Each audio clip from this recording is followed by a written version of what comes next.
নমস্কার। ধনতেরাস গেল কিছুদিন আগে, কিন্তু আমরা দেখলাম যে লোকে কীভাবে ঝাঁপিয়ে পড়ছেন সোনা রূপা কেনার জন্যে।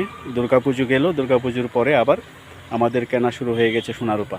তো অ্যাকচুয়ালি এটা কতটা সত্যি যে ধনতেরাসে স্বর্ণ কিনতেই হবে, রূপো কিনতেই হবে, গয়নাগাটি কিনতেই হবে, তার সাথে কিন্তু পৌরাণিক বা আমাদের কোনো যোগসূত্র নেই।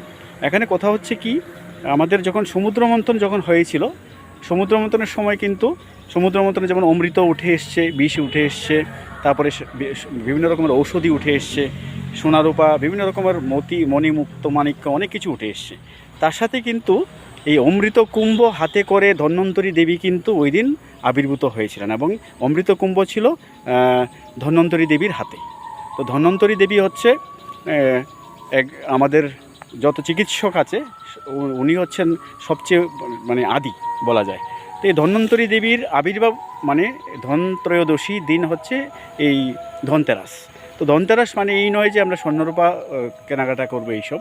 তার কথা হচ্ছে আমরা সুখ সমৃদ্ধি কামনা করব, প্রার্থনা করব, পুজো অর্চনা করব। ধনতেরাস থেকে শুরু করে একদম ভাতৃদ্বিতীয়া অবধি এই যে মুহূর্ত, এটা হচ্ছে একটা শুভক্ষণ, শুভকাল, শুভ সময়।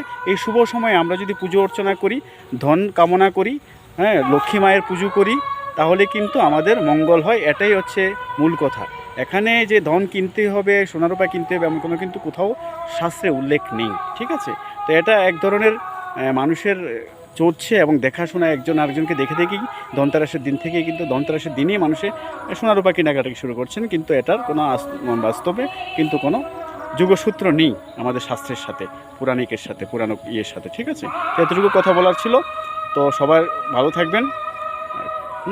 সবাই ভালো থাকবেন। অনেক অনেক ধন্যবাদ।